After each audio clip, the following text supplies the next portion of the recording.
우리의 구원이 우리의 품성과 성품에 의한 것이 아니라는 게 나와요. 여러분, 믿음주의, 이신치리는 우율법을 말하는 게 아닙니다. 예수님을 믿으면 예수님 안으로 들어가는 거고,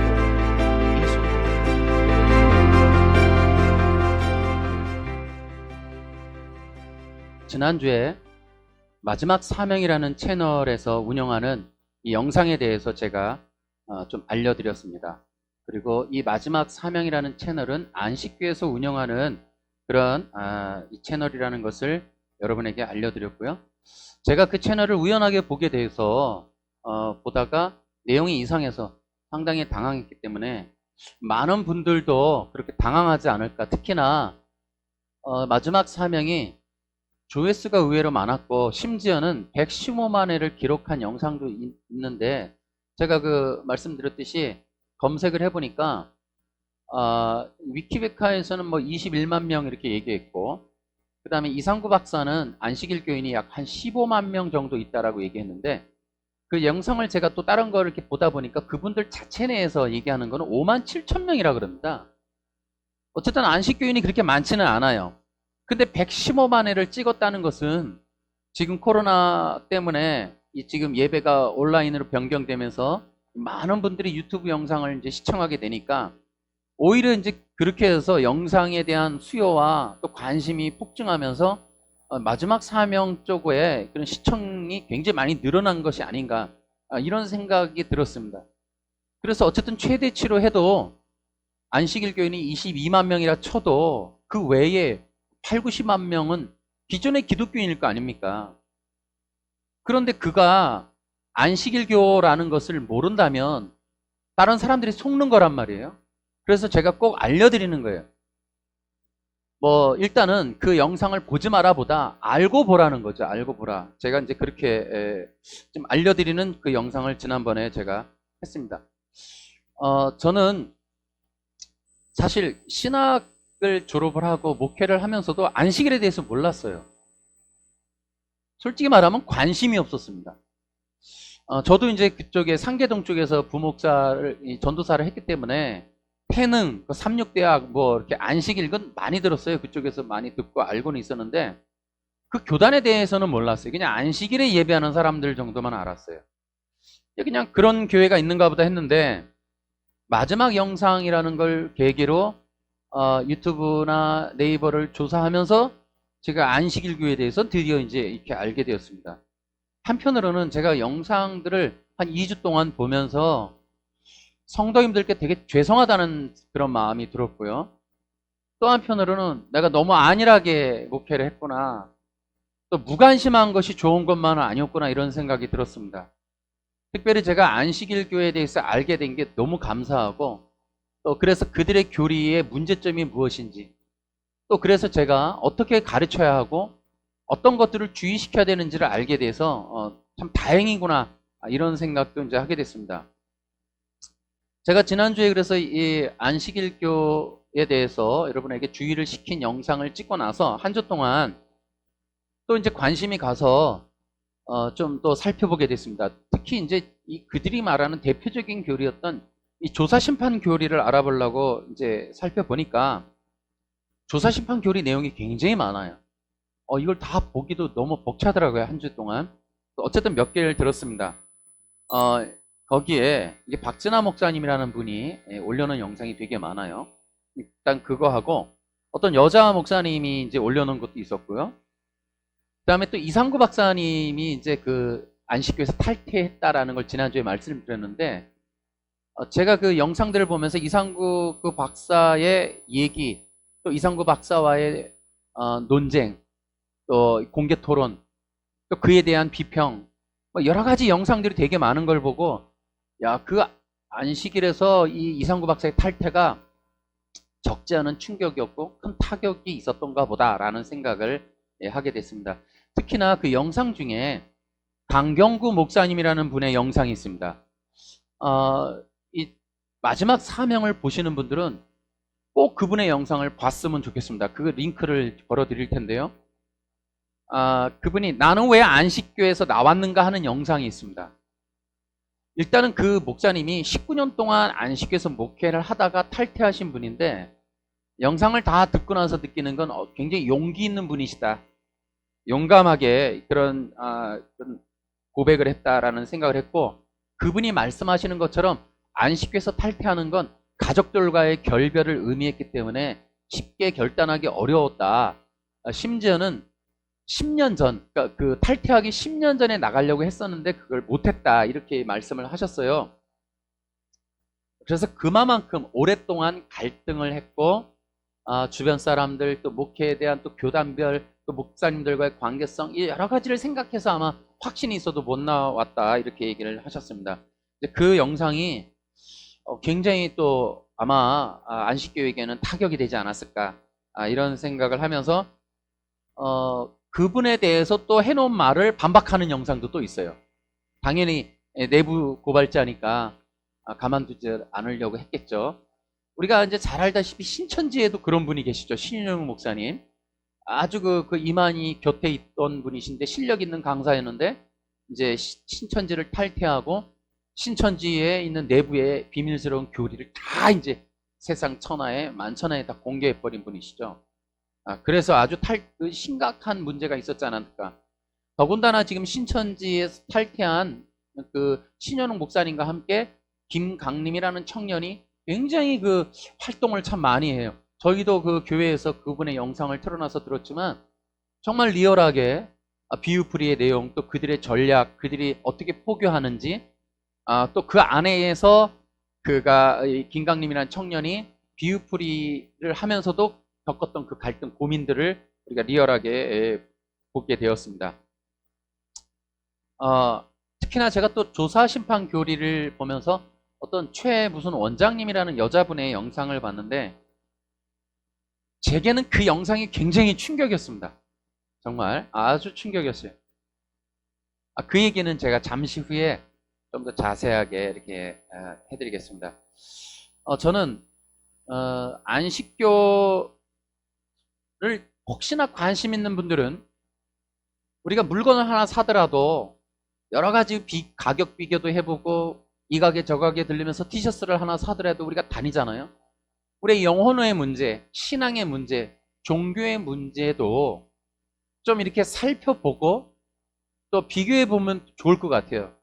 그래서 이 마지막 사명을 보시고 혹시나 관심이 있으신 분들은 강경구 목사님의 영상을 꼭 좀 봤으면 좋겠다. 그 다음에 유튜브에는 현재 이 조사심판 교리라는 게 나와요. 그래서 제가 지금 이제 이 무슨 원장님의 이 내용을 잠깐 말씀을 드리겠지만은 그분의 영상도 통으로 한번 들어보는 것도 좋아요. 그리고 나서 나 안식일 가야지 라고 결정해 보는 것도 나쁘지 않은 선택이라고 저는 생각을 합니다. 한편으로는 또 그런 생각이 들어요. 왜 이렇게 안식교는 탈퇴하는 분이 많을까? 또 탈퇴하면서 왜 이렇게 많이 비난을 많이 하고 또 그들의 내부적인 고발들을 많이 하고 여기 내부적인 갈등이 이렇게 많을까라는 것을 생각하게 되면서 또 그들의 영상을 이제 몇 개를 듣고 나서 느끼는 게 또 우리가 이제 가지고 있는 복음이 있어서 그런가 몰라도 안식교 자체적으로 탈퇴자들에 대한 그런 막 공격과 방어, 뭐 논쟁도 중요하지만 내부적으로 생각 좀 해봤으면 좋겠다. 워낙 이 문제가 많은 게 아닌가. 내부적으로도 지금 심각한 결격 사항들이 많지 않은가. 이런 것 좀 한번 생각해 보면 좋겠어요. 제가 또 한편으로 이제 이 마지막 사명을 이제 시청하시는 분들에게 도움을 좀 드려보고 싶습니다. 제가 느끼는 마지막 이 사명이라는 채널에서 올리는 영상들의 공통점과 문제점이 좀 있어요. 저는 개신교, 장로교 목사입니다. 제 입장에서 제 선입견, 제가 가진 신앙, 제가 가진 신학적 입장이 있기 때문에 아마 그렇게 보는 건지 감안하고 들으셔도 되겠습니다. 첫째로 이 마지막 사명을 이제 운영하는 그 앤드류 강이라는 분의 영상의 대부분의 공통점은 기존의 교회들을 많이 비난한다는 거예요. 강경구 목사님도 그 영상에서 말씀했지만 이단들의 특징은 자기네만 옳고 다른 사람 다 틀렸다. 심지어는 바벨이라고 말한다. 그들 나가면은 구원도 없는 것처럼 그렇게 얘기를 한다. 그래서 못 나가게 하고 한다. 이런 얘기를 강경구 목사님이 하시는데 이 마지막 사명이라는 채널 여러분 가만히 한번 보세요. 굉장히 기존 교회를 공격을 해요. 많이 비난합니다. 그리고 모든 교회가 잘못하는 것처럼 얘기를 해요. 그런 것들을 들을 때 굉장히 불편하실 분들도 있지 않을까 이렇게 생각을 합니다. 여러분, 저는 처음에는 그랬어요. 그 영상을 볼 때 교회 안에 문제점들을 이렇게 조목조목 지목하는 것도 같길래 혹시 목사님이 굉장히 개혁적인 분이신가?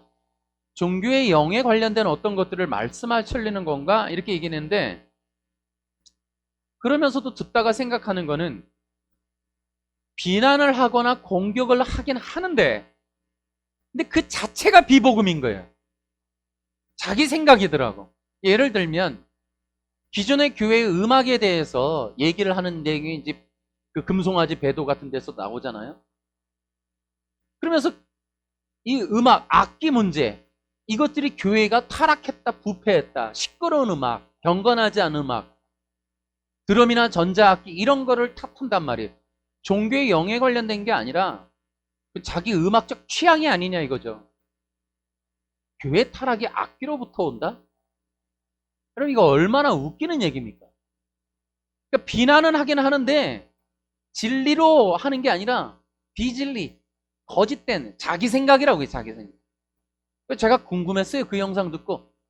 그러면 그 마지막 사명 앤드류 강이 운영하는 그 교회는 어떤 악기를 쓰고 있는지 어떤 음악을 하는지 굉장히 궁금해졌어요.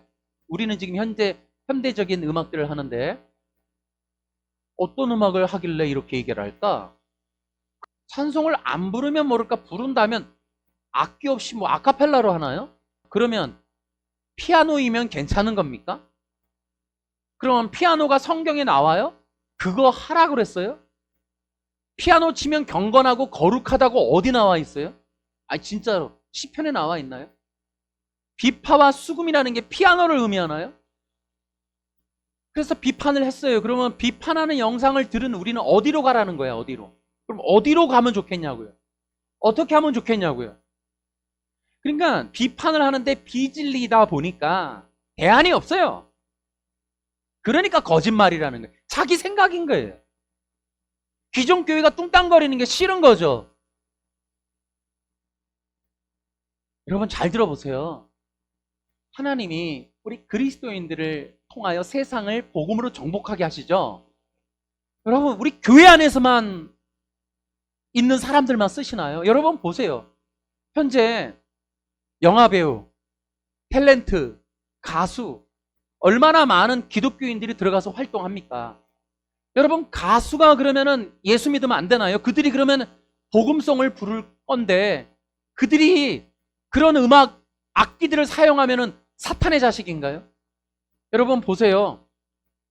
스포츠 스타들이 얼마나 올림픽이나 이런 때 여러분 하나님께 영광 돌린다고 기도하는 장면, 축구장에서 기도하는 장면, 차범근 감독 여러분 하나님이 각계각층의 문화인 스포츠 예능인들을 통하여 하나님의 영광을 돌리는 이때에 여러분 웬 좀비 같은 얘기입니까? 무슨 특정 악기를 쓰면 타락을 하고 특정한 악기를 쓰면 안 된다. 안 쓸 마음이 있는데 뭘 쓰면 좋겠는지 얘기를 하라고요. 그걸 영상에다가 비난만 하지 말고. 그래서 되게 화가 났어요. 특히나 제가 이제 되게 또 답답했던 게 제가 지난주에 얘기했듯이 한 번 거는 영원하지 않다. 영원하지 않고 취소된다. 그런데 정통 기독교는 몇 월 며칠 날 구원을 받았는가? 그리고 한 번 구원 받으면 취소되지 않으니 막 살아도 된다? 죄를 지어도 된다? 이 내용을 내가 금방 잠시 후에 박진환 목사님의 내용을 말씀을 드릴 겁니다. 이렇게 얘기하는 거에 제가 화가 났었어요. 특히 저에게 있어서 굉장히 정말 말도 안 되는 게 바로 이 구원파의 교리로 한국 기독교가 이단으로 정죄한 구원파의 교리를 말하면서 한국 기독교가 그렇게 하는 것처럼 그렇게 비난하는 영상들을 매 영상마다 올리는 걸 보고 정말 억울해서 못 살겠더라고. 억울해서. 그래서 제가 이거를 좀 알려드려야 되겠다 하는 것을 제가 하는 겁니다. 제가 그들과 관계성이 없기 때문에 그들이 하는 교리를 비판하고 싶지도 않고 거기에 신경 쓰고 싶지도 않아요. 마지막 사명이 말도 안 되는 얘기로 이 기독교를 공격했기 때문에 그거에 의해서 많은 사람들이 속을까봐 제가 그 부분만 제가 이렇게 말씀을 드리는 거예요. 제가 그 영상들을 보면서 이런 생각을 했습니다. 또 마지막 사명을 보고 조사심판 교리를 듣고 몇 가지 거기에 있는 분들의 영상을 들으면서 안식교는 신천지만큼이나 우리 정통 기독교랑 되게 많이 다르구나라는 걸 느꼈어요. 혹시라도 기존의 교인들이 거기 가실 분들은 아셔야 돼요. 기존에 여러분이 다니던 교회와 많이 다릅니다. 정말 많이 다릅니다. 알고 가세요. 어쨌든 그럼에도 그들이 어떤 신학적인 성경적인 교리이기 때문에 굉장히 성경 가지고 뭔 얘기를 많이 하려고 애를 씁니다. 이해는 되는데 다 여기서 내가 뭐 반박하고 그러고 싶은 마음은 없습니다. 근데 제가 이제 들면서 지난주에 안식일에 대한 교리가 7가지가 있다라고 말씀을 드렸어요. 그러면서 제가 7가지를 말을 할 때 제목만 말씀드렸습니다. 솔직히 이런 마음이 있었어요. 제가 안식교에 관심이 없다 그랬잖아요. 그리고 잘 모르고. 근데 인터넷에 있길래 이제 알려드려야 싶어서 이런 7가지가 있습니다 하고 불러드렸는데 제가 제목만 했던 이유는 솔직히 설마 그런 신학을 믿을까? 그런 교리를 믿을까 싶었어요. 솔직한 말로. 첫 번째, 예수 그리스도의 무제한 인성을 부인한다. 안식교는 예수 그리스도께서 성육신하실 때 인간의 죄스러운 성품을 그대로 지니고 계셨다라고 주장을 한다는 거예요.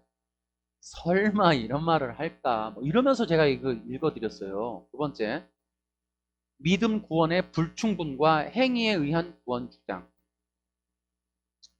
그리스도의 보혈로 속죄되는 것도 아니라고 주장하며 그들은 하나님의 율법인 계명을 지킴으로 구원을 받는다는 자력 구원서를 주장합니다. 이거는 뭐 많이 하니까.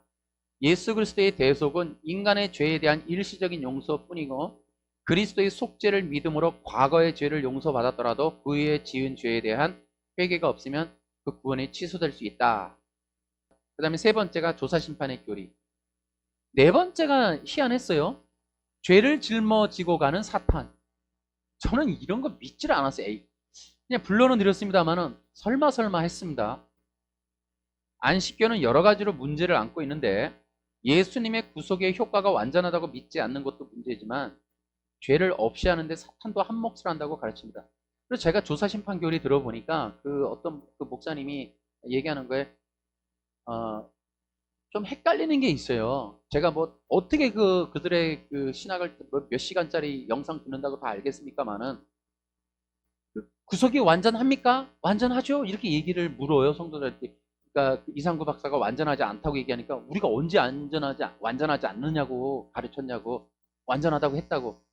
그런데 이제 그들의 교리에 뭐냐면 예수님의 구속은 끝나지 않았다는 거예요, 지금도. 그래서 지금 하늘 지성소에 가셔서 그 피를 가지고 지성소를 정결케 한다는 거예요. 그 내용도 참 들으면서 이렇게 얘기하는구나 싶었어요. 그래서 지금도 예수님이 하늘의 지성소 지금도 깨끗하게 닦고 계신 중이라서 완전하게 지금 이루어지지 않았다는 거예요. 그러니까 비슷하면서도 좀 다른 내용으로 충돌나는 내용이 살짝 겹치는 거예요. 그 두 가지가. 완전하다고 하면서도 아직 구속은 끝나지 않았다. 비슷하면서 다른 것도 하면서 뭔가 좀 애매하더라고요. 그 내용들이. 근데 이제 이들도 근데 이제 특히나 죄를 짊어지고 가는 사탄. 최 원장이라는 어떤 여자분의 영상 제가 이제 막 말씀을 드리겠습니다만은 그분도 그 얘기를 해요. 우리의 죄를 아사셀 어린 양에게 다 지워지고 그게 떠나가는데 그게 사탄이라는 거예요. 아사셀 어린 양이. 여러분 요한복음 1장 29절에 보라 세상 죄를 지고 가는 하나님의 어린 양이로다 할 때 그 어린 양이 아사셀 어린 양이거든요. 그러니까 이 성경 해석이 그러니까 그들의 성경과 우리 성경이 다르면 모를까 같은 성경이라면 이렇게 번역이 다를 수 있을까? 이렇게 해석이 다를 수 있을까 싶더라고요. 근데 그들의 교리가 그래요. 죄를 짊어지고 가는 사탄이에요. 다섯 번째가 안식일 문제인데, 자, 이거 길다 그랬죠. 그 다음에 여섯 번째가 영원 수면설이에요. 이것도 되게 낯설어요. 하여튼 이거 정말 이상합니다. 근데 일곱 번째, 영원한 지옥의 부인과 악한 자의 소멸설. 저는 이거는 진짜 에이 설마 그랬어요. 말하면서도. 근데 이게 진짜로더라니까요. 제가 그거 불러드릴게요. 조사심판은 복음이다라는 안식교 영상이 있어요. 그 여자분이 하신 건데 차원장이라는 분이 했어요. 제가 그거를 이제부터 긴 내용이지만 불러드릴게요. 49분쯤부터 여러분이 시청하시면 될 것 같아요. 그 혹시 보실 분이 계시면 보세요. 조사심판은 복음이라는 영상이 있어요. 궁금하시면 보세요. 자, 제가 그냥 불러드리겠습니다. 이 우주 세계는 죄가 존재하면 안 됩니다. 왜 행복을 깨는 거니까요. 고통과 죽음을 주는 거니까요. 주는 거기 때문에 영원히 하나님은 죽음을 주지 않으시는 것입니다. 그래서 죄는 영원히 영영한 불에 살라서 끝내버린다는 것입니다. 소멸시킨다는 것입니다. 죄를 소멸하신다는 것이 영영한 불에 태운다는 것입니다. 그런데 잘못 속아있는 기독교인들은 이 영영한 불을 죄인들을 지옥에다가 가다 놓고 영영에 고통 준다고 하잖아요. 그러면 이 지구는 구속이 안 되는 것입니다. 하나님은 이 우주에 죄가 들어온 곳은 지구밖에 없는데 지구에 죄가 들어와서 이렇게 인간들을 괴롭히는 이들을 구원해내시고 죄를 좋아하고 죄의 종으로 살아가고 절대로 복음을 안 받아들인 사람은 영원히 죄를 소멸시킬 때, 잘 들어보세요. 절대로 복음을 안 받아들인 사람은 불신자죠. 영원히 죄를 소멸시킬 때 너희들도 안 태어난 것처럼 죄만 빼고 없어진다. 영원 소멸설이에요. 저는 이런 게 기독교 안에 있는지조차 몰랐어요. 악한 자의 소멸설을 이론으로나 이렇게 있는지 저 설교를 들으면서 제 귀를 의심했다니까요. 불신자가 없어진대요. 소멸된다고 그러는 거예요. 왜 그러냐면 되게 재밌어요. 이런 것을 영영한 불에다가 고통을 준다고 하는 하나님으로부터 마귀는 또 속여서 오늘날 기독교 강단에서 지옥설을 가르치고 있다는 거예요. 이들이 왜 소멸설을 얘기하냐면 지옥이 없어서 그래요. 그러니까 영원한 지옥의 부인이라고 돼 있어요. 지옥을 부인하니까 그럼 불신자들이 갈 데가 없잖아요. 그러니까 없어지는 거예요. 저는 이건 솔직히 말하면 제가 프린트해서 읽어보고도 안 믿었는데 설교 유튜브 영상에 있는 걸 듣고 제 귀를 의심했다니까요. 아, 이런 게 실체로 있구나. 제가 얘기했죠. 저 장로교 목사고 제가 한 30여 년 지금 이제 신학교서부터 오고 있는데 하여튼 저는 처음 들었어요. 그런 얘기. 정말 낯설고 당황스럽습니다. 그 다음에 오늘날 기독교 강단에서 지옥설을 가르치고 있다는 거예요. 이런 게 여러분 사탄의 속임수를 전달하고 있는 사탄의 종입니다. 여러분이 속해 있는 교회가 어떤 교단인지 모르지만 이런 가르침을 주는 사람은 하나님의 종이 아니고 사탄의 가르침을 전달하는 사탄의 종입니다. 신부가 됐든지 목사가 됐든지 신학 박사가 됐든지 우리 아버지가 됐든지 친구가 됐든지 이건 하나님의 가르침이 아닙니다. 아시겠습니까? 여러분, 하나님의 일은 죄를 지구에서 끝내버리는 것입니다. 우주에는 죄가 없어요. 죄는 지구밖에 없어요. 지구에 죄를 태워버리고 다시 재창조하면 의인들만 살고 죄는 사라질 때 죄인도 끝난다는 거예요. 소멸된다는 거예요. 우리가 이 땅에 태어나서 죽을 때까지 죄만 지어도 100년 미만의 죄를 지었는데 그 보복을 하나님이 영원토록 지옥불에 넣어서 보복을 하는 게 사랑입니까? 그거는 사탄이지요. 그건 사탄의 정신이지 사탄의 속성이지 이게 어찌 하나님의 속성입니까? 사탄의 유혹을 받은 인간을 네가 진짜 고의로 한 거 아니잖아. 내가 너 구해줄게. 말해봐. 그런 심령으로 찾아오신 하나님. 죄 지은 인간을 그것도 내가 한 게 아니고 죄가 들어와서 한 건데 나를 이렇게 영영한 지옥불에서 고통 주겠습니까? 여러분, 성경의 지옥이라는 번역 잘못된 것입니다. 언어적으로는 그런 뜻이 아니에요. 누가복음 16장에 부자와 나사로 얘기 안 나오지요. 아브라함과 거지. 그거는 여러분 예수님이 그 시대에 하나의 비유를 가지고 그들에게 돌아다니는 얘기를 가지고 비유로 얘기를 한 건데 사람들이 이걸 실제로 받아들이면서 지옥에 가서 이렇게 목이 마르고 고통당한다 해요. 그건 잘못된 해석입니다. 하나님을 바로 알면 첫 단추가 바로 깨고 바로 닫는데 첫 단추가 잘못되면 복음도 그렇습니다. 복음을 바로 이해됩니다. 이렇게 얘기를 하셨습니다. 어쨌든 그분의 끝에 설교 말미가 바로 그들이 주장했다고 하는 7번째 교리, 영원한 지옥의 부인과 악한 자의 소멸설이더라고요. 우리하고 정말 달라도 되게 달라요. 이 기독교가 와 이게 우리가 장로교지만 우리를 사탄의 종이라고까지 얘기하면서 이렇게 이제 얘기를 하고 있어요. 그 자체에서 가르치는 건지 영상을 대놓고하는 건지 모르겠지만 여러분은 알고 계셔야 돼요. 이렇게 안식일이 토요일에 예배만 드린다고 하는 게 안식일이 아니더라고요. 그들의 교리가 우리랑 달라도 너무 달라요. 뭐 비슷한 것 같지만 아니더라고요. 아니더라고요. 근데 이렇게 여러분 우리의 입장에서는 너무 특이하잖아요. 근데 이렇게 특이한 교리를 갖게 된 이유가 뭘까를 보면 강경구 목사님도 그런 얘기 하지만은 제가 지난주에도 얘기했듯이 이것은 화이트라는 한 여자가 200번 정도의 환상을 보고 그렇게 했다는 거예요. 그 교리를 만들었다는 겁니다. 그러니까는 보세요. 강경구 목사님도 그분의 영상에서 뭐라 그러냐면 그들이 안식교 목회 19년 했다 그랬잖아요. 그분이. 그러니까 그분이 그런 말을 해요. 안식교에서 성경과 화이트 여사의 의견이 충돌나면 그들은 화이트 여사의 의견을 따른다는 거예요. 심지어는 화이트 여사의 주장을 더 권위 있게 친다는 거예요. 그러면서 그가 굉장히 용기 있는 분이에요. 이런 것들이 바로 이단의 특징들이다라는 거예요. 그러니까 이단은 성경 외에 교주의 주장을 담은 어떤 원리적인 책들이 있고 그런 뭐 얘기가 있는데 안식일교가 그런 거예요 지금. 그런 얘기를 했더니 교회에서 했대요. 그랬더니 교인들도 그럼 목사님 우리가 이단이 아닙니까? 라고 하더라는 거예요. 그래서 그랬다 그랬는 거예요. 그랬다 그래 대답을 했다는 겁니다. 특이한 분이시죠? 그 영상 한번 보면 그렇게 나와요. 그러니까 자 통일교가 원리강론이 있었고 우리나라의 그 이단 계보를 보면은 통일교가 이단의 원류는 아니에요. 그 문선명이가 그 이전에 이렇게 좀 있었어요. 그런데 이제 전도관이라든지 뭐 이런데 또 이 지금 신천지까지도 보면 심지어 이 통일교의 원리강론이 상당히 많은 영향력을 끼친 건 사실이에요. 그 많은 이단들이 생기는 근원에는 원리강론이라고 하는 그것을 부정하기가 어려워요. 요즘에 통일교 또 이름 바꿨잖아요. 그리고 나서 통일교의 부인인 그 여자가 여자 하나님이 됐어요 또. 여러분 이단들 보면은 참 재미납니다. 제가 이거를 이제 보다가 느낀 건 뭐냐면은 조사심판을 보다가 이런 생각을 했어요.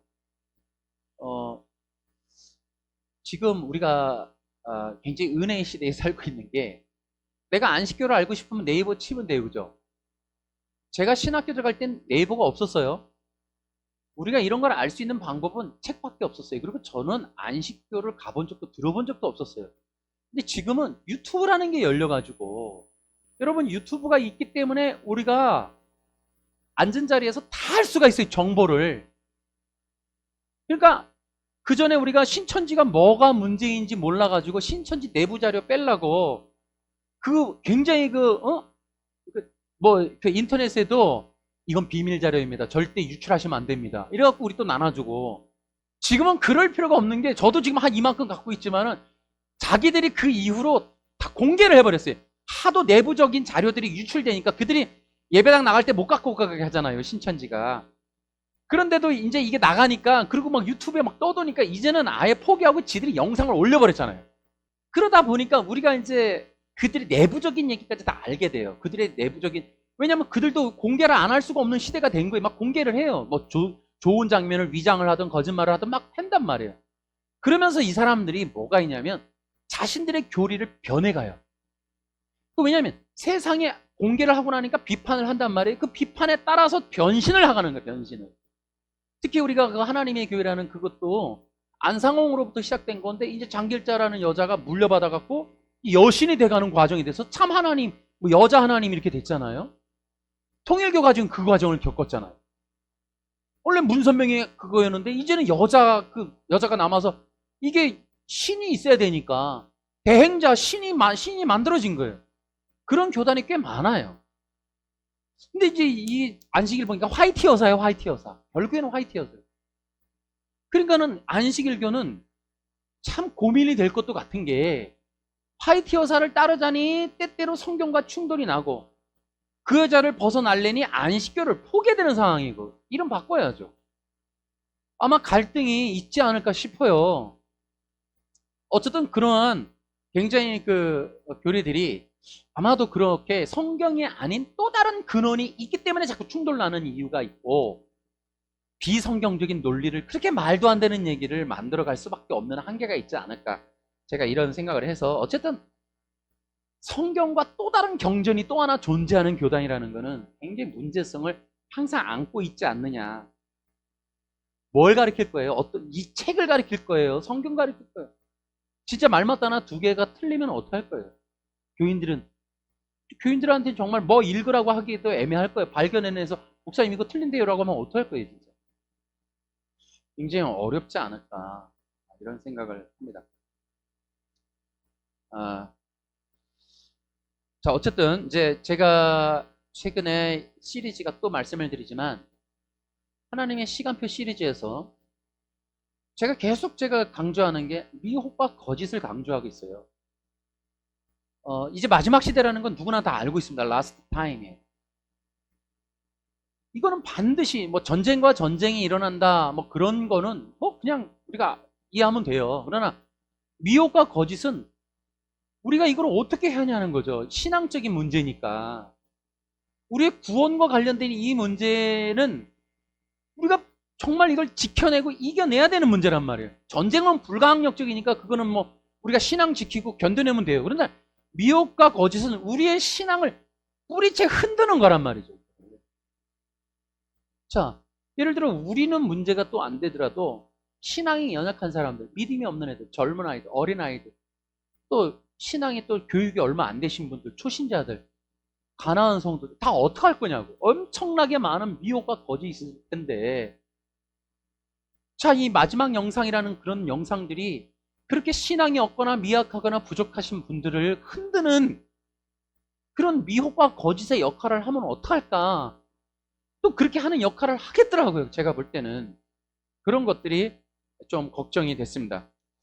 저는 한 2년 동안 제가 영상을 2년인가? 한 영상에 한 200개 정도 올렸어요. 대부분의 영상을 보시면 알겠지만은 저는 구원론하고 또 하나는 종교의 영과의 전쟁이에요. 두 가지로 크게는 볼 수 있어요. 저는 앞서 말씀드렸듯이 이 장로교 목사입니다. 개혁주의 신학에 입각하여 성경 신학적인 구원론을 계속해서 전했고 또 그 구원론을 지키려고 제가 이것을 썼습니다. 제가 이 영상을 찍어야겠다는 그런 계획이, 그 마음을 먹었던 것은 한 번 얻은 구원이 완전한가요? 라는 그 질문 하나에서부터 시작이 됐어요. 우리 교인들서부터 흔들리고 질문을 하고 하는 것들을 보면서 이건 안 되겠구나. 많은 사람들이 이 부분에 혼란을 겪고 있구나 싶어서 제가 이렇게 영상을 찍어야겠다 싶었습니다. 그 내용의 핵심은 이거예요. 저를 세워주시고 저를 구원해 주시고 저를 인도하시고 저에게 영생을 주시고 저의 죄를 위해서 희생하시고 대속하신 예수님, 그 예수님이라는 그분 한 분의 영광을 지키고 그분의 이름이 훼손되거나 그분의 십자가를 모욕하거나 그분의 영광을 가로채려고 하는 모든 시도와 영상과 가르침과 교훈을 제가 깨트리고 싸워보기 위해서 사실은 그 영상들을 찍기 시작한 겁니다. 그렇다고 저는 맹신적인 교회주의자도 아니고 칼빈에 대한 맹종을 하는 사람도 아니에요. 제 영상을 보시면 알겠지만은 저는 개혁주의자이지만 그 개혁주의 안에도 오직 예수, 오직 믿음, 오직 은혜라는 거 외에 사실은 개혁주의 안에서도 문제가 많다라는 인식을 늘 갖고 말씀을 드렸습니다. 저는 기독교를 사랑하지만 교회와 기독교가 항상 개혁과 부흥의 대상이라는 것. 그래서 종교의 영에 대해서 얘기하고 종교의 영을 얘기하다 보니 성경 창세기 4장에서부터 이미 나와 있는 가인과 아벨에서부터 시작되는 교회 안에 있는 부패함, 교회 안에 찌들어서 교회를 부패하게 하는 교회 내에 존재하는 인본주의와 이 율법주의를 분별하고 구별하고, 그래서 항상 교회라는 곳은 완전 거룩한 게 아니라 교회라고 하는 자체가, 이 땅에 있는 교회가, 이 땅에 있는 하나님의 임시 모델 하우스는 언제나 인본주의와 율법주의라고 하는 종교의 영에 썩을 수 있고 부패할 수 있다는 게 초림 때, 예수님의 초림 때 이미 그게 나와 있어요.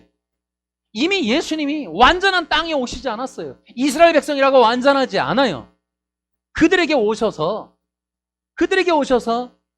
바리새파 율법주의자들과의 싸움을, 다툼을 해요. 심지어는 하나님의 나라의 백성이라고 자부하던 하나님의 나라의 선민이라는 사람들에 의해서 죽임을 당하시는 거예요.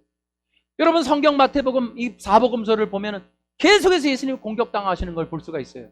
죽이기 위해서 모임을 하는 것도 있어요. 그들이 누구라고요? 자칭 이스라엘 백성, 하나님의 백성, 선민이라는 사람들, 메시아를 기다린다는 사람들에 의하여 예수님이 죽으신다니까요. 항상 땅에 있는 교회라는 곳은 그런 거예요.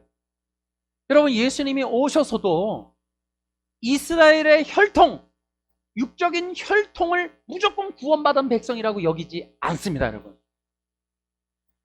로마서에서도 육신적인, 표면적인, 이면적인 종교인이 있고 이스라엘이 있고 육신적인 게 있고 영적인 이스라엘이 있다라고 얘기해요. 두 부류가 있다고 얘기합니다.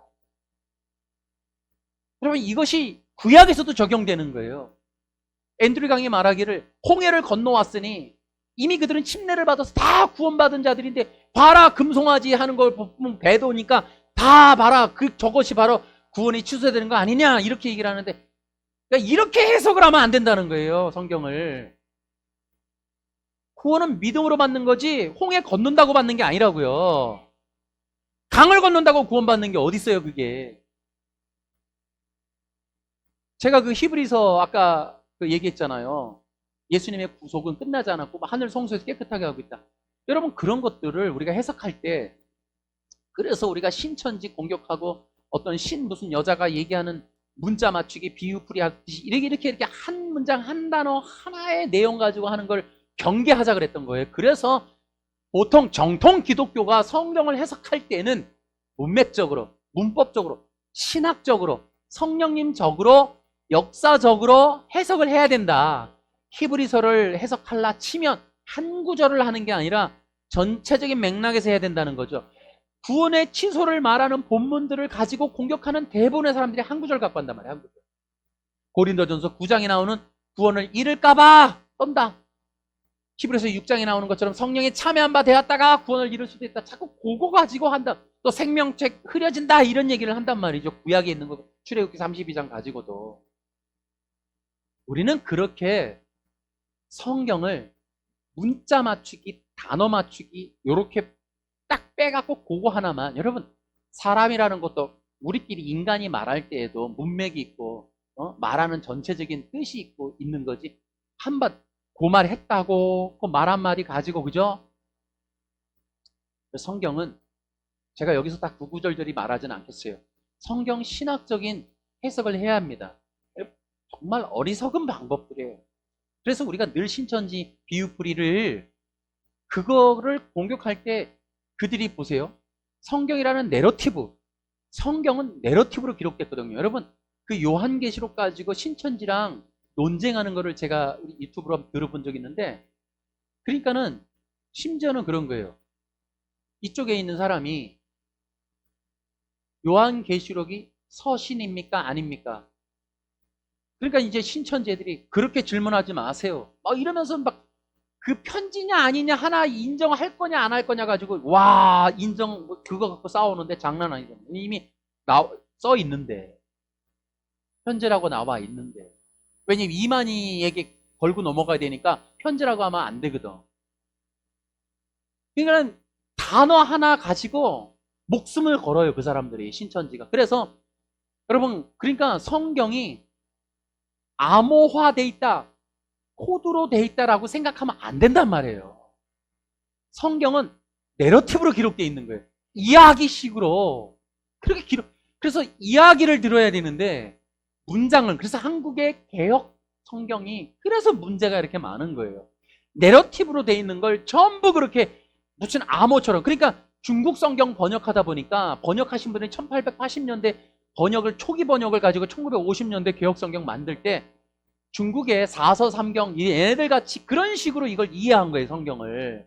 그러니까 자꾸 사서삼경 노노맹자처럼 그렇게 번역을 하려고 애를 쓴 거예요. 사실은 그게 아니고 내러티브란 말이에요. 이야기로 해놨단 말이에요. 이야기로.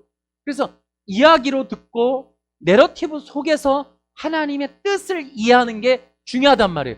그래서 성경 신학적으로 봐야 하는데 신천지가 대표적으로 그렇게 안 본단 말이에요. 그래서 성경과 별도의 성경을 만들어내요. 그러니까 신문에서 너 지난 여름에 네가 한 일을 알고 있다 이거 할 때에도 신문에서 한자씩 오려가지고 이렇게 자기가 친필을 안 드러내려고 신문에서 글자 잡지에서 막 이렇게 막 여러 가지 글자를 해갖고 조합하듯이 비유풀이를 그렇게 만들어낸다는 거예요. 그게 김강림 청년의 얘기 아닙니까? 성경에서 단어 조립을 해서 약속의 목자 이렇게 나오잖아요. 그게 보혜사 이만희 이게 나온단 말이에요. 이게. 그렇게 하는 걸 경계해야 돼요. 한 구절 가지고 그렇게 하면 안 된단 말이에요. 근데 보니까 이제 그런 해석들이 되게 많았어요. 그래서 저는 이렇게 교회 안에서 기독교라는 이름으로 참 다른 이야기를 한다는 거.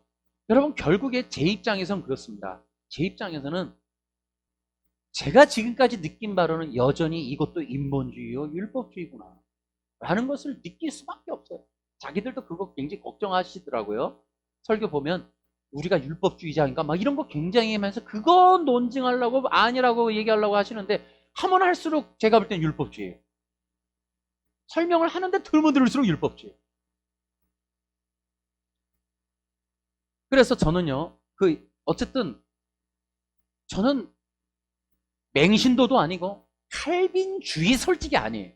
개혁주의라고 하지만 도르트 총회에서 말하는 그 신앙 고백, 존 오웬이 말했던 알미니안들의 그 행위 구원, 인본주의 구원을 철저하게 저는 반대하고 오직 예수 그리스도에 의한 구원이 처음과 끝이 완벽하게 100%다 라는 이 복음 하나를 지키려고 하는 그런 사람, 그런 개혁적인 성향과 그냥 성경 신학하고 싶어하는 그런 목사예요. 그래서 저는 이 내부적인 교회의 문제를 또 아파해요. 교회들의 문제가 너무 그동안 인본적이고 기복적이지 않았는가라는 그런 아픈 마음이 있습니다. 그러면서도 제가 이런 생각을 했어요. 제가 이런 말을 해봤습니다. 이단들은 진리를 전하되 비진리를 전하는데 정통이라는 교회는 설교만 하고 있구나. 이런 제가 글을 써요. 진리를 전하지만 비진리를 전하는 사람들이 있고 그러나 설교라는 시간을 통하여 진리의 선포는 안 하고 설교만 하고 있는 분들이 있구나라는 생각을 해요. 오늘도 위로해야겠죠. 안위해야겠죠. 복받는 방법, 성공하는 방법 알려줘야겠죠. 수많은 성경의 1차적 내러티브 가지고 그들의 성공담, 미담, 우화들을 끊임없이 설교화 구성해서 얘기하는 것들을 쏟아내겠죠. 그게 되게 아프단 말이에요. 이 사람들은 비진리지만 지옥, 천국, 구원 계속 이런 거는 하더라고요. 제가 얘기했죠. 앞으로 저는 더 극단적인 설교를 해야 한다. 이거 그러니까 안식일을 알기 전에 우리 것만 하려고 그랬어요. 사실 지금도 그래요. 우리 거 하기도 솔직히 바쁜데 이거 안식일교를 또 이렇게 분별해서 알려줘야 되는 것도 할 일이 너무 많은 거예요. 그러면서도 늘 생각하는 건 어찌됐든 성도들에게 구원이 뭔지, 예수님이 누군지, 우리 구속이 뭔지, 또 나아가서는 우리가 재림과 또 휴거, 마지막 이 천년왕국 다 해야 되는데 이런 진리들을 알리는 그러한 부대, 군대, 그런 영상들이 많았으면 좋겠다는 게 제 바람이에요. 아멘. 자, 이제 제가 이제 마무리를 지으면서 복음에 대해서 좀 해보려고 합니다. 여러분, 이제 중요한 것은 구원론이에요. 결국 구원론입니다. 구원론은 기독론과 연결되어 있어요. 예수 그리스도와 연결되어 있습니다. 우리가 이 영상 전에도 무수히 복음에 대해서 얘기했지만 오직 예수 그리스도 외에 구원을 말하면 안 되잖아요. 그게 성경이잖아요. 그래서 그쪽에서도 안식일에서도 그 뭐 예수님 얘기는 합니다. 하긴 해요. 저희 같은 경우는 이제 구원의 진리, 한 번 구원은 영원하다 이런 걸 하잖아요. 그거에 대해서 아까도 말했듯이 그들이 말해놓은 거 하나 제가 말씀을 드려볼게요. 조사심판이 무엇인가라는 영상이 있습니다. 거기에 이제 시리즈로 돼 있는데 첫 번째 1편인데 거기에 19분, 영상 19분 8초부터 이런 말이 나옵니다. 그런데 놀라운 것은 하늘 생명책에 기록되면 그냥 영원히 보장되는 게 아니라는 사실입니다. 계시록 3장 5절에 생명책에서 반드시 흐리지 아니하고 이렇게 말하면서 여러분 이름이 생명책에 기록됐지만 어떻게 될 수 있다? 흐려질 수 있다. 요거 잘 들으셔야 돼. 일반 장로교, 제가 장로교예요. 이런 사람들은 예정론을 믿기 때문에 한 번 구원받으면 영원히 구원받는데 죄를 지어도 회개하지 않아도 어떤 교회는 회개할 필요도 없대. 이렇게 얘기를 해요. 이미 구원받았기 때문에 회개할 필요도 없대. 그 다음 말이 참 가관입니다. 그래서 죄를 마음 놓고 지어. 이렇게 얘기를 해요. 성경은 한 번 예수 믿고 거듭나서 이름이 생명책에 기록이 됐을지라도 그 이름이 흐려질 수 있다. 이걸 더 정확하게 보면 출애굽기 32장 31, 33절 인용합니다. 했어요. 따라서 합니다. 그리고 따라서 시켜요. 우리 이름이 생명책에 기록된 것으로 안심할 게 아니라 우리가 범죄하고 그 죄를 회개하지 않으면 그 이름들이 뭐 할 수 있다? 흐려지거나 삭제될 수 있다. 그래서 이런 말 하죠. 그래서 여기 중에 우리 이름이 이미 삭제된 사람도 있어요. 흐려지는 사람도 있습니다. 아시겠어요? 그래놓고 바로 얘기해. 그러나 두려워하지 마세요. 내가 내 죄를 회개하지 않는데 지속적인 죄로 생명책에 지워졌을지라도 내가 오늘이라도 진심으로 회개하면 하나님이 복원시켜 주셔. 흐려졌다가도 하나님이 또렷하게 해주셔. 할렐루야 이렇게 얘기했어요. 그러므로 여러분 죄 짓지 마시고 혹 여러분 넘어지고 죄를 지었을지라도 진심으로 회개하시게 되시길 간절히 바랍니다. 범죄하면 이름을 지운다고 분명히 말씀하고 있어요. 이렇게 얘기했습니다. 근데 이 내용은 앤드류 강의 마지막 사명 채널 영상의 거의 대부분이 이 내용이 다 거기에 포함되어 있어요. 그게 들어가 있어요. 자, 어쨌든 우리가 이 영상, 제가 영상 사역을 시작하게 된 계기하고 똑같죠? 한 번 구원은 영원하지 않다. 근데 여러분이 이 논쟁은 한 번 구원은 영원하냐 아니냐 이 논쟁은 창세기 4장부터 시작되는 거예요. 이 논쟁은 역사적으로 어마어마하지만 지금도 진행되죠. 여러분 존 오웬이라고 하는 청교도 신학자가 신자 안에 내재하는 죄라는 책을 쓸 때 그가 그 책을 쓰게 된 이야기를 할 때 그 얘기를 해요. 나는 알미니안이 지금 우리 시대를 덮고 있는 거 이것 때문에 견딜 수가 없어서 내가 이제 이 책을 짓게 된다. 요즘 시대 같으면 유튜브 찍었을 거예요 그분이. 근데 그분이 그러니까 유튜브 어떻게 책을 쓰신 거예요. 그 시리즈 우리가 다 사서 공부했습니다만은 그렇게 이제 그 존 오웬 때부터 있었고. 여러분 생각해 보세요. 논쟁이 끝난다? 안 끝나요. 앞으로도 계속될 거예요.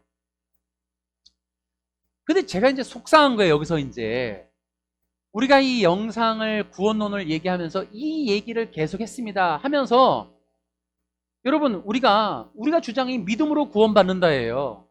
근데 이 내용이 좌우에서 안팎에서 공격을 되게 많이 받는 거예요 지금. 아니, 우리가 믿음으로 구원받는데 되게 기분 나쁜가 봐, 사람들이. 아니, 그러니까 내가 이 생각이 들어요. 믿음으로 구원받는다는 이 신앙이 왜 이렇게 어려운 거야, 이거 하기를. 왜 이렇게 욕먹는 거야, 도대체가. 아니, 내가 얘기하잖아요. 이거 안식교 이렇게 한 거 내가 증거가 있으니까 얘기를 한 거예요. 여러분 아시라고. 근데 여러분 이 사람들만 이렇게 얘기했냐고, 이 내용이. 우리가 그동안 솔직히 말하면 우리 개신교 합동이라고 하는 그 교단의 대표적인 신학자 김세윤 씨도 그 얘기를 했고, 벤자민호도 그러고, 여러분 그 외에도 지금 이 얘기 옛날에 몇 년 전입니까? 그 전효성 그 사람도 그 얘기를 했죠. 그다가 또 이 책을 내갖고 또 한동안 시끄러웠던 그 사랑하는 교회 또 변 무슨 목사님이 또 이런 얘기를 했잖아요. 또 동탄에 있는 어떤 목사님도 책을 내갖고 제가 그걸 우리가 같이 보기도 하고. 근데 더 똑같은 거는 뭐냐 하면은, 자 보세요. 이렇게 얘기하는 거예요. 뭡니까? 한 번 구원받으면 영원히 구원받는데,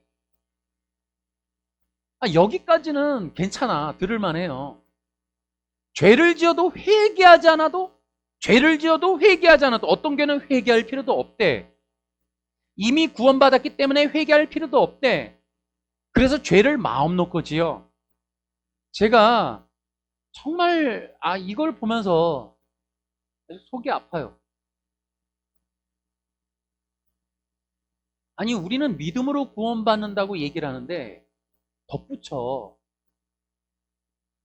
여러분, 믿음으로 구원받는다는 게 죄를 마음 놓고 짓는 자격증을 따는 겁니까? 아니, 내가 여러분한테 우리가 구원받으려면 예수님을 믿음으로 받습니다, 믿음으로 구원받습니다 하는 말을 들으실 때, 이제 죄를 마음 놓고 지어야지 라고 들으세요?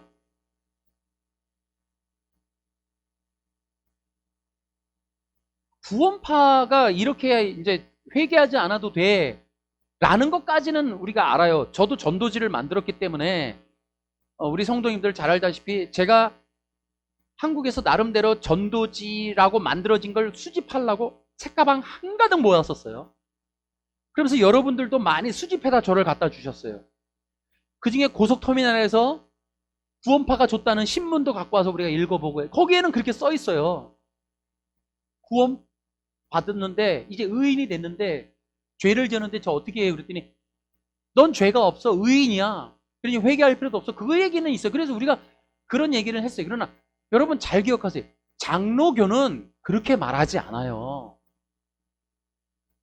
이 영상을 보신 분들은 반드시 기억하시고, 목사님들이라도 들으시면, 장로교 목사님들은 당연히 안 하시겠지만, 여러분 어느 교회가 죄를 마음 놓고 지어라고 말하는 교단이 구원파 말고, 그러니까 내가 얘기하잖아요. 구원파도 회개할 거 없어라는 것까지 들었지, 제가 그 책에서 죄를 마음 놓고 지어라는 건 제가 본 적이 없어요. 그분들 잘 모르지만 제가 읽은 그 신문 책자에는 죄를 마음 놓고 지어는 없어요.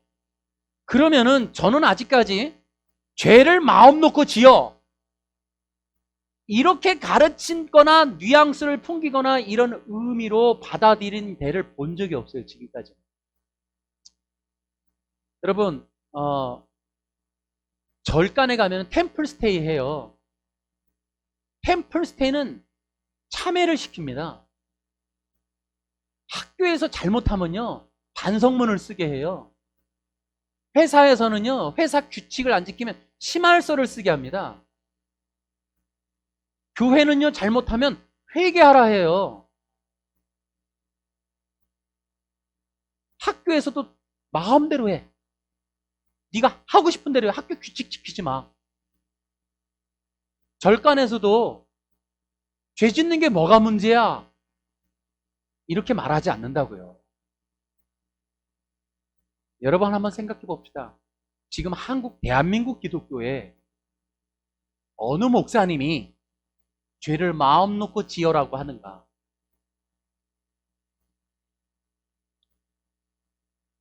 이렇게 가르친다는 거예요. 이 사람들이 이렇게 얘기를 해요, 이게. 지옥 부정하고 영혼 소멸설 자기들이 하라 하세요. 뭐 그 상관없어요. 우린 그냥 알면 돼요. 아, 그들이 이렇게 가르치는구나. 근데 이게 뭐냐고. 어? 우리가 그렇게 가르친다는 거죠. 여러분, 이 논쟁의 핵심이 있습니다. 저는 목회 사역을 하면서도 영상을 찍으면서도 분명한 목적이 하나가 있습니다.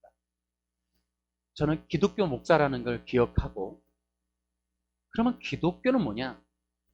그리스도를 중심으로 하는 게 기독교고, 그 그리스도가 예수님이고, 오직 그리스도이신 예수님을 구세주요, 하나님이요, 창조주요, 구원자, 중보자, 우리의 왕이라고 고백하는 것입니다. 기독교 목사는 예수님이 그리스도라고 믿게 하고 그분의 통치와 다스림 안에 성도들이 들어가게 하는 거예요. 예수님을 이제 믿음을 말해 믿는다고 그렇고 이제 교회 밖을 나가. 그리고 죄를 대놓고 지어. 너희 이제 천국 가는 건 아무 문제 없으니까 죄를 마음껏 지어. 이렇게 가르치는 게 목사가 아니고, 예수님을 믿었으니 이제 말씀대로 사세요라고 가르친단 말이에요. 그래서 기독교 목사이기 때문에 예수님의 영광을 드높이는 삶과 말씀과 순종의 삶을 살게 하는 가르침을 가르치는 목사예요. 죄를 대놓고 지으라고 말하는 게 아니고. 그래서 여러분, 이 논쟁이, 자, 지금 한 번 구원은 영원하다 아니다, 이 논쟁에서 늘 기억을 하시라고, 이것만큼은 기억하시라고 한 세네 개를. 첫 번째는 우리가 늘 이제 이거를 다 말하기는 어려워요. 한 번 구원이 영원하지 않다라고 하는 이것이 뭐가 잘못됐느냐라는 것을 그들이 이해하기는 어려웠겠지만, 지금 내가 아까 거론했던 그 많은 사람들은 사실상 이런 기준적 관점이 잘 없는 것 같아요. 우리는 여러분, 한 번 구원이 영원하지 않다고 말하는 순간 그들이 의도하지 않아도 예수님의 구속 사역을 훼손하는 결과를 가져옵니다. 첫 번째는 예수님의 구속 사역을 훼손하는 거예요. 우리는 무조건 예수님의 십자가와 그분의 이름을 높여야 되는 거예요. 다윗이 골리앗 앞에 왜 나가요? 꼬마가 3m 근접하는 거인 앞에 죽을 수도 있는데 하나님의 이름을 망령되이 일컫는 놈아 하고 나간다고요. 분명히 다윗도 왕이 줄 상에 마음이 있었지만, 그럼에도 불구하고 그는 그 상이 있지만 그 대가 지불이라는 것에 마음이 있긴 하지만 당당하게 하나님의 이름, 율법이 없는 놈아, 그 이름에 훼손하는 걸 못 본단 말이에요. 대단하죠. 기독교인은 예수님의 이름의 영광이 훼손되는 걸 못 봐야 돼요. 지켜야 된단 말이에요, 이걸. 자, 이것이 그렇게 주장을 하면 구속사역에 있어서의 하나님의 절대 주권이 부정이 되어져요. 자, 어떤 통합 측 동탄에 있는 목사님 뭐라 그래요? 구원에 있어서 하나님의 절대 주권을 인정할 수 없다. 인간이 구원의 주권이 있다. 이렇게까지 얘기를 합니다. 같은 정통이라는 개혁주의 장로교라는 목사님도 그렇게 얘기를 합니다만은, 이거는 어느 교단이 보장하는 건 아니고 어느 교단 목사는 다 그렇게 얘기하는 건 아닌 게 분명한 것 같아요. 내가 볼 때는. 여러분, 어쨌든 제가 이걸 다 말하기는 어렵습니다. 자, 여러분, 하나님의 절대 주권이 아니고 인간이 결정하는 것이다. 인간이 행동하는 것이다. 인간의 조건과 인간의 주권에 의해서 결정이 되는 것이다 라고 이렇게 구원을 얘기합니다. 그래서 결국에는 어쨌든 보세요. 예수님의 구원을 받았어. 아직은 끝이 아니야. 구원이 결정된 것도 아니고 확정된 게 아니야. 끝에까지 가봐야 돼. 끝에까지 가는데 뭐가 중요하냐? 성품, 품성, 윤리, 도덕. 이런 것들을 하나님으로부터 CCTV로 조사를 받아서 통과해야 돼. 그 기준점에. 하나님이 보실 때, 예수님이 보실 때 통과, 그 정도면 돼 라는 기준점에 도달해야 돼. 예수님의 구속이 중요한 게 아니고 인간의 품성. 이 부분 때문에 모든 게 문제가 이제 나는 거예요. 여기 이제 김세윤 교수는 윤리 도덕 얘기했고, 안식교는 품성, 성품 이렇게 얘기하는 거고. 우리의 구원이 취소될 수 없는 이유는 다 말하진 않겠습니다. 여러분 보세요. 에베소서에 성령의 보증이 있어요. 뭐에서 성령이 임하셔요. 그 다음에 거듭남이라는 게 있어요. 그 다음에 새 언약이라는 게 있고, 예레미야서에 새 마음이라는 게 있어요. 에스겔서, 예레미야서. 여러분 이런 것들을 한번 살펴보면, 여러분 우리는 우리의 구원이 우리의 품성과 성품에 의한 것이 아니라는 게 나와요. 그 다음에 이들이 이렇게 주장하면 예수님의 구속에 불완전함을 의도치 않게 주장하는 것과 같아요. 예수님의 구속이 불완전하다는 거예요. 그렇기 때문에 계속 품성, 뭔가 플러스, 내가 늘 얘기하듯이 예수님 플러스 뭔가를 해야 돼. 유대인으로 말하면 할례, 김세윤 교수로 말하면 윤리, 안식일로 말하면 품성. 뭔가 자꾸 예수님 플러스를 해요. 이게 늘 얘기하듯이 인본주의다라는 거예요. 여러분, 자, 또 하나 아까 그 얘기했죠. 그 아까 조사심판이란 무엇이냐에서도 예수님이 구속이 완전한 것이 아니다. 구원받았다가 아무리 구원받았어도 죄 지으면 흐려지고, 또 회개하면 또렷해지고, 또 죄 지으면 흐려지고, 그러다가 지속적으로 죄를 지으면 지워지고, 그런데 지금이라도 만일 회개하면 다시 복권되고. 자, 여러분 성경 어디에 그런 말이 있습니까? 여러분 복권되고 또 또렷해지고, 구원 받았다 잃어버렸다 다시 회복됐다 말았다 잃어버렸다 회복됐다, 어디에 그런 게 있어요?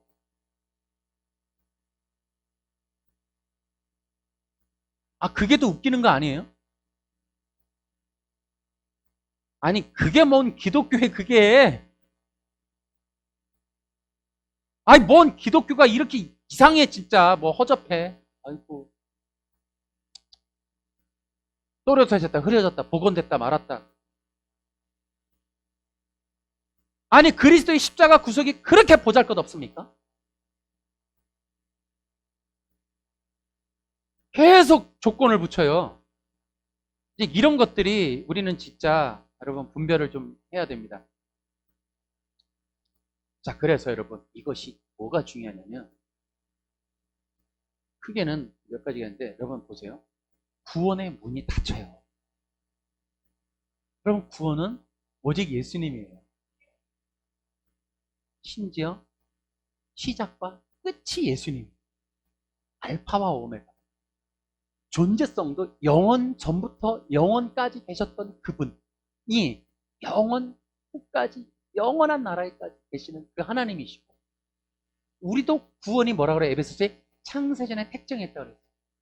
우리의 구원도 처음과 끝은 예수님이, 오직 예수님 안에서 이루어지는 거예요. 결코 우리의 품성이 되게 좋아서 그게 공로가 돼서 몇 프로라도 되는 게 아니고, 우리의 행위, 구원, 윤리, 도덕, 이거는 여러분 정말 아무것도 아니에요. 우리는 오직 예수님의 은혜와 그 구속의 은혜 때문에 구속받는 거예요. 그래서 여러분 영생을 얻는 거예요. 우리는. 그런데 그거 외에 다른 길을 말하면 안 되는 거예요. 다른 길을 말하면 안 돼요. 그래서 거기에 노력, 공로, 여러분 이것 때문에 교회가, 종교가 개혁이 됐는데 여전히 아직도 행위권 너무나 많은 사람들이 그렇게 주장을 하고, 유명하신 분, 대단하신 분들도 그렇게 얘기를 한단 말이죠. 두 번째는 여러분 영적 전쟁이 사라져요. 죄와 사탄과의 영적 전쟁이 사라져요. 여러분 에베소서 6장에도 전신갑주 나오죠. 디모데때 우리 그리스도의 훈사로 훈련받자. 여러분 죄와 사망과 싸운다 얘기 얼마나 많이 나와요. 그런데 인본주의가 되고 자기 행동, 품성, 성품에 집중해서 그거 개발하게 바쁜 이상 여러분 영적인 전쟁이 사라져요. 여러분 사탄도, 여러분 아까 지옥 소멸설 보세요. 지옥이 없고 영혼 뭐 소멸설. 여러분 아까도 얘기했지만은 영혼 소멸설이 더 위험한 거예요. 전에 우리 영상 한번 찾아보시면 알겠지만은 창세기 3장에 나오는 사탄의 세 가지 말, 선악과를 먹어 너는 죽지 않아, 너가 하나님이 될 수 있어, 이 세 마디 안에 지상낙원 육체 형생이 있어요. 아까도 그 무슨 원장이라는 여자가 했던 말이 지구가 새 창조된다 그랬어요. 이게 지상낙원 얘기하는 거예요. 이게 사탄이가 말한 내용을 얘기하는 거예요. 그러니까 아까도 여러분들이 질문했지만은 안식교 교리에서 뚜렷하게 저 영원한 하나님의 나라가 분명치가 않아요. 이 땅에서 구원받아서 영원한 하나님의 나라 간다는 목적이 분명치가 않아요. 그러다 보니까 또 지옥이라는 것도 분명치가 않고, 그러다 보니까 이 땅에서 새롭게 된다는 새 창조를 얘기하고 있고요. 그러니까 이들이 지옥이 없다 보니까 죄인들이, 악인들이 나중에는 영원히 없어진다는 거예요. 여러분, 이게 얼마나 더 악합니까? 지옥이 없고 소멸되니까. 단지 뭐라 그래요? 또 내가 죄 지은 게 아니고 죄가 들어와서 죄 짓게 한 거니까 그게 되게 억울하다는 거예요. 그렇게 되게 억울한 사람을 세상에 지옥까지 넣어서 고통 주게 한다는 거, 이게 말이 되냐 이렇게 얘기한단 말이에요. 그러니까 이 땅에선 죄인이 없어요 지금. 그러니까 이렇게 되면은 그야말로 이게 무율법이죠. 지옥도 없고 죽음도 없는데 마음껏 해버리죠. 심판이 사라졌잖아요. 악인이 지옥이 없고 영원히 소멸되는데 심판이 사라졌어요. 그러니까 지옥 선고도 없고 영원한 불못에 들어가는 것도 없으니까 막 살아도 되겠네. 만약 심판한다 쳐도 심판해서 안 되면 소멸이야 그냥. 그게 뭐가 무섭냐니까요. 그래서 너희가 죽지 않아라고 하는 것이 인간에게 죄에 대한 결과를 제거하는 건데, 이 죄에 대한 결과를 제거해버리면 인간은요 막 살게 돼 있어요. 이 교리가 더 막 사는 거예요. 우리처럼 천국 지역이 분명해서 우리가 죄를 지면 예수 그리스도를 믿지 않고 하나님의 말씀대로 살지 않으면 지옥 간다라고 하는 것이 분명해서 고통받는다 그러면 이것이 진짜 심판의 결과가 나와야 되고, 그래야 이 인간이 정말 예수 그리스도를 절박하게 믿는, 그래서 개혁주의는 진짜 인생의 밑바닥까지 가본 사람이 믿는다고, 인생의 밑바닥에 처해서 정말 죽음의 고통을 경험해보고 아버지여 나 살려주세요 하는, 그래서 정말 지옥의 고통을 조금이라도 맛본 사람들이 절대적으로 개혁주의로서 예수님만 믿게 된다고, 그 얘기가 맞는 거예요. 이게 지옥도 없고 영원히 소멸돼 버리니까 마음대로 살아버리는 거예요. 심판의 결과가 그냥 없어지는 거예요. 이게 뭔 기독교입니까 이게? 그 지금 살인자, 뭐 사이코패스, 연쇄살인범, 뭐 조폭들, 뭐라도 막 하고 막 살아도 아무 문제가 없어. 신이 무섭지가 않고 영원 죽은 이유가 두렵지가 않아. 살인을 100명을 하고 나서도 그냥 소멸되니까 막 신나게 살다 가지 뭐 해버리면 끝이야 이거는. 뭐가 더 나쁜 거야 이게 지금? 말 같은. 그래서 영적인 전쟁이 사라져요. 성도들이 구원 이후에 성령 안에서 기름 부음으로 무장하는 그 기름 부음의 무장이 전부 예수님이거든요.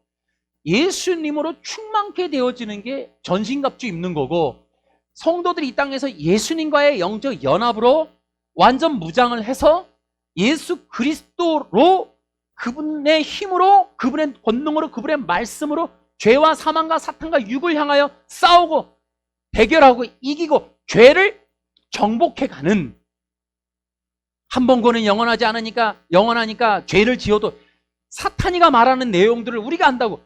여러분, 우리가 뭔 말을 해요? 예수 그리스도를 믿는 순간 예수 그리스도 안에서 예수 그리스도의 말씀으로 무장해서 예수님의 권능과 구원과 십자가의 피로 무장해서 죄와 사탄과 싸우고 죄를 정복하고 악을 정복하고 나아간다. 여러분, 이게 우리 교리 아니에요. 누가 막 살라 그래요? 막 살기는 어떻게 막 살아요? 예수님을 믿는데, 예수 그리스도와 연합해서 나와 함께 그분과 동거하며 사는데, 예수님이 내 안에 계신데 어떻게 막 살아요? 예수님이 내 안에 나와 함께 계시는데, 예?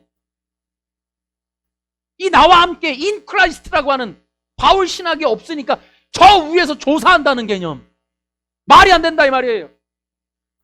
예수님 지금 나와 함께 계십니다, 여러분.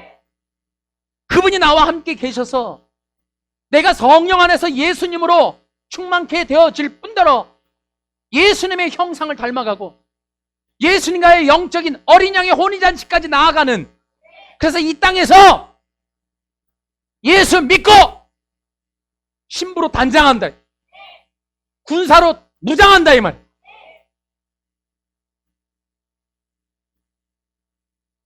아무것도 없는, 근거도 없는. 다시 읽어드릴까? 한번 구원 받았으니 죄를 지어도 돼, 회개해도 돼. 이젠 죄를 대놓고 지어. 어느 교회가, 어느 목사가,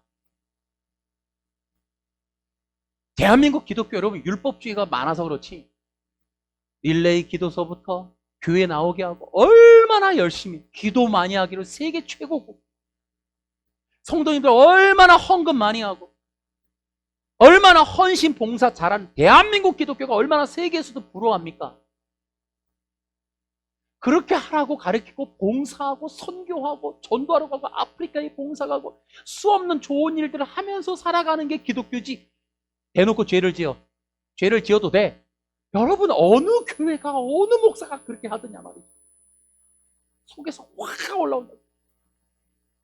성도 하나 붙잡아서 가르치고 예배하고 기도하게 하기에 바빠서 목사님들이 어찌하든지 경건하고 거룩하게 살게 하기 위해서 애를 쓰는데, 여러분 어떤 누가 그렇게 하더냐 말이죠. 저는 신학교 들어가서 너무 좋았어요. 너무 좋아가지고 책을 읽고 이런 것들이 너무 좋았어요. 그러다가 제가 너무 기뻤던 것 중에 하나가 우리나라에서 개신교 수도원을 하는 어떤 목사님이 책을 읽고 감동을 해서, 제가 신학교 3학년 때 새해에 학교를 가야 되는데 가장 학교에 2월 달에 가서 휴학계를 내고 제가 그분이 계신 수도원에 들어가 버렸습니다. 그래서 저는 그분에게 약 5년 동안 개신교 수도원에서 훈련을 받았어요. 물론 거기서 산 거는 1년이었어요. 1년 후에는 이제 학교를 다니면서 거길 다녔어요. 그래서 그분 밑에서 제가 1년 동안 산에서 그분과 함께 거하면서 신앙의 훈련을 했습니다. 말하면은 수도 생활이라는 걸 했어요. 뭐 율법적이긴 해요. 고무신 신고 노동복을 입고 하루에 2끼 먹고 뭐 그렇게 지내면서 저녁과 새벽 2시에 일어나서 십자가 돌 앞에 가서 기도하고, 기도굴에 가서 저녁마다 기도하고, 산에 가서 기도하고, 그런 훈련을 했습니다. 주님의 십자가를 따른다는 삶을 배우면서 금욕과 고난의 길을 배웠어요. 예수 믿고 막 산 게 아니라 예수 믿고 나니까 거룩과 경건에 대한 욕망이 오르났어요. 그 이전에 살던 삶과는 다르게 그 젊은 날 20대 초반까지 살던 삶, 물론 뭐 막 살진 않았지만은 아무 의미 없이 살던 삶이 아니라 내 마음에서 거룩에 대한 삶의 그 욕구가 올라오더라고요. 새로운 삶에 대한 갈망이 일어났어요. 그래서 그렇게 훈련받으러 갔고 금욕을 하고 기도를 하고 정말 십자가를 따르는 예수님을 좀 흉내내볼까, 바울을 좀 흉내내볼까, 이런 삶을 살았습니다. 그래서 그분도 늘 그랬어요. 목회하는 내내 너의 목양실을 수도실로 만들어라, 수실로 만들어라. 늘 그 가르침을 따라서 살았고, 저는 예수 믿고 예수님을 믿음으로 구원받는다는 걸 알았어도 그 믿음이 나로 하여금 방종의 삶의 티켓을 땄다는 생각 해본 적이 없어요. 이제 예수님을 믿었으니까 막 살아야지라는 생각을 해본 적도 없고, 예수님을 믿어서 구원받아 라고 나를 가르치는 목사님들 어느 목사님이라도 나한테 이제 막 살아도 돼, 왜 그렇게 살아, 막해 죄를 지어, 아무도 나한테 그렇게 말한 사람 없었어요. 여러분 어떻게 배우셨어요? 여러분 어떻게 신앙생활 해오셨어요? 막 사셨습니까? 죄를 짓는 게 너무 기쁘던가요? 이제 나는 어떻게 해도 구원받으니 막 살기로 작정이 되던가요? 예수 믿는 순간? 정말 그래서 마지막 사명 영상 보면서 정말 견딜 수가 없다.